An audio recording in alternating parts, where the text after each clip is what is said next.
Sometimes हम अपने kitchen में कुछ ऐसी मिस्टेक्स कर रहे होते हैं, या तो वो हमें पता ही नहीं होती या वो हम जानबूझ के उन तमाम चीज़ों को इग्नोर कर रहे होते हैं। तो बस आज वही आपके साथ डिस्कस करने वाली हूँ कि कौन सी ऐसी मिस्टेक्स हैं जो मैं भी करती थी पहले, और बाद में मुझे रियलाइज़ हुआ कि ये मिस्टेक्स हमें नहीं करनी चाहिए। तो बस यहाँ व्लॉग स्टार्ट हो रहा था जी मॉर्निंग से, और यहाँ मैं बना रही थी मज़ेदार सा ब्रेकफास्ट। तो मैंने यहाँ पे ऑमलेट जो था वो सबके लिए मतलब मिक्स करके ना उसका बैटर बना के समझो सारा वो रख दिया था। और रात मैंने बनाई थी चने की दाल और साथ में घिया और वाइट चिकन, ये दो चीज़ें मैंने बनाई थी। और रात को ही मैंने पेड़े बना के रख दिए थे ताकि मेरे लिए आसानी हो।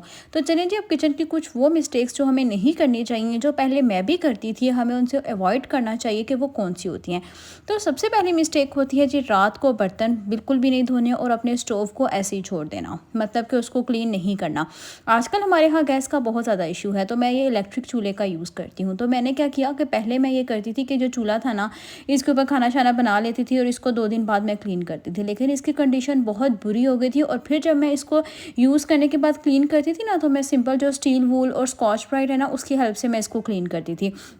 हुआ ये कि इसके ऊपर ना एक लेयर लगी हुई है कि अगर कोई चीज़ बॉयल भी हो जाती है ना, जैसे दूध उबल के या चाय उबल के इसके ऊपर भी गिर जाती है, तो ये चूल्हा बिल्कुल भी नहीं फटेगा। लेकिन हुआ ये कि जैसे ही मैंने उसकी मतलब किसी भी हार्ड चीज़ से इसको क्लीन किया ना, तो वो लेयर इसकी उतरना स्टार्ट हो गई, और वो मुझे पता भी नहीं था। और बाय चांस 2 से 3 दफ़ा जब इसके ऊपर चाय उबली ना, ठीक है, मैं चाय बना रही थी, तो वो ना हल्का सा ये चूल्हा ख़राब हो गया, तो मुझे पता ही नहीं चला। तो बाद में जो है ना, मैंने अब इसको एक्सचेंज करवाने गई, क्योंकि इसकी जो गारंटी थी, तो उन्होंने बताया कि इसको बिल्कुल सॉफ्ट चीज़ से आपने क्लीन करना है। जैसे कि अभी मैंने एक रेशमी कपड़ा रखा हुआ है इसको क्लीन करने के लिए, तो मैं इसको 2 टाइम, इसको सुबह के टाइम भी नाश्ता बनाने के बाद, और रात को भी गैस नहीं होती तब भी मैं इसको क्लीन कर लेती हूँ उसकी हेल्प से। तो बस ये छोटी छोटी चीज़ें होती हैं जिसको हमें समझना होता है, जिसको हर चीज़ का प्रॉपर ख्याल रखना पड़ता है। मैंने देखा है जो सी चीज़ को आप लोग निगलेक्ट करेंगे ना, वो चीज़ ख़राब होना शुरू हो जाएगी। उसके अलावा जी, जब हम रात को स्पेशली जब भी रोटी बनाकर फ्री होते हैं ना, तो चकला और बेलना जो होता है, तो इसको हम क्लीन करना भूल जाते हैं। अभी जैसे मैं घर पर नहीं थी काफ़ी दिन से, तो बस फिर मैंने ब्लॉग भी अपलोड नहीं किया था। फिर यहाँ पे इसकी हालत कुछ ऐसी हो चुकी थी, तो बस मैंने यहाँ पे इसको फटाफट से क्लीन कर लिया। जब हम इन तमाम छोटी छोटी चीज़ों का ख्याल रखते हैं ना, तो हमें मेंटली इतना सुकून आता है ना, हम बिल्कुल स्ट्रेस फ्री हो जाते हैं। तो बस यहाँ पे इसका फ़ायदा ये होगा कि जब आप इसको सुबह यूज़ करेंगे ना, एक तो ये बिल्कुल ड्राई होगा, नीट एंड क्लीन होगा, और खाना बनाने में भी आपको मज़ा आएगा। फिर उसके बाद जी, जब हम अपने सिंक के अंदर बर्तनों को छोड़ देते हैं, जैसे कि एक बच्चे ने खाना खा लिया और बर्तन उसी तरह पड़े हैं, फिर अगर दिन में आप सब ने खाना खाया है, फैमिली मेम्बर्स, तमाम फैमिली मेम्बर्स ने खाना खाया है, बर्तन अगर इसी तरह सिंक में पड़े हैं ना, तो एक तो नहुसत भी होती है घर में, से बरकत ख़त्म हो जाती है। तो कोशिश करनी है कि जितने भी बर्तन हैं उनको साथ साथ वॉश करना है। अब बारी आ जाती है जी अपने किचन के काउंटर टॉप्स को क्लीन करना। मैं रात को सोने से पहले इनको डीप क्लीन लाजमी करती हूँ। कौन से ऐसा मिक्सचर कह सकते हैं, कौन सा ऐसा लिक्विड है वो यूज़ करती हूँ, अब मैं आपके साथ वो शेयर करूँगी। अच्छा जी, यहाँ पे जी मेरे पास स्प्रे गन मैंने रखी हुई थी, और जिनके घर में छोटे बच्चे होते हैं ना, ऐसा तो हो ही नहीं सकता कि स्प्रे गन टाइम पे मिल जाए। मैं हमेशा छुपा के रखती हूँ, लेकिन मेरे बच्चे फिर भी कोनों खुदरों में से ना उनको ढूंढ के यूज़ कर लेते हैं, और फिर मुझे टाइम पे मिलती ही नहीं है। तो बस यहाँ पे ना मैंने एक बाउल में लिया था पानी, और ये मैंने क्लीनिंग के लिए मीठा सोडा रखा हुआ है साइड पे, इसके थोड़ा सा मैंने होल किया हुआ है, जितना मतलब ज़रूरत होता है ना, इस तरीके से थोड़ा सा डाल देती हूँ। थोड़ा सा मैं इसके अंदर डिश वॉशर डालती हूँ, थोड़ा सा इसके अंदर मैं डालती हूँ सिरका, और आधा चाय का चम्मच ना इतने पानी के अंदर, ये तकरीबन होगा 2 कप के करीब पानी होगा।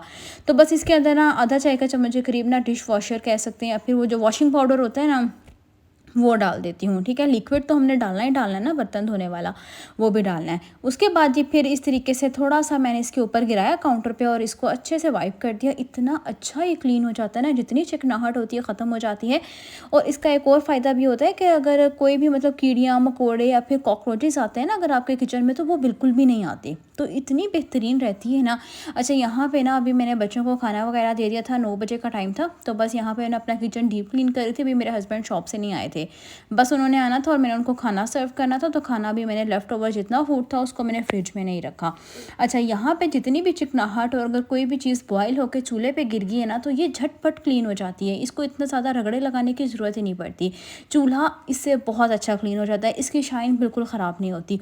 लेकिन आपने याद रखना है कि अगर आप इसके अंदर सिरका ऐड करेंगे ना, तो आपने इसके अंदर आधा चाय का चम्मच जो है ना, वो लाजमी वॉशिंग पाउडर भी ऐड करना है, क्योंकि वो जो इसकी एसिडिटी होती है ना, उसको बिल्कुल कम कर देता है। इतनी अच्छा सा चिकनाहट ख़त्म भी हो जाती है और इसकी शाइन भी इस तरीके से ख़राब नहीं होगी। तो बस यहाँ पे जो है ना मैंने अपने चूल्हे को बहुत अच्छे से क्लीन कर लिया था। आप लोग चाहें इसको 3 से 4 दिन का भी लिक्विड बना के रख सकते हैं। अगर तो आपके घर में कॉकरोचेस हैं, कीड़ियाँ हैं, बारीक-बारीक जो लाल कीड़ी होती है ना, वो अगर डेली आ जाती है ना, तो आप लोगों ने इसको रात को सोने से पहले इससे अपने किचन के काउंटर्स को क्लीन करना है। लेकिन अगर नहीं है इस तरह का कोई भी इशू, तो आप 2 दिन बाद इसको डीप क्लीन कर सकती हैं। तो बस यहाँ पे ना मैंने अपने चूल्हे को अच्छे से साफ़ कर लिया था। अब इसके बाट जो थे ना वो भी मैंने वॉश करने थे, तो वो मैंने इनको वॉश नहीं किया था। मैंने सोचा था सुबह जो है ना इसको अच्छे से वॉश करूँगी। अभी इस तरीके से मैंने अपने किचन को कर लिया था डीप क्लीन।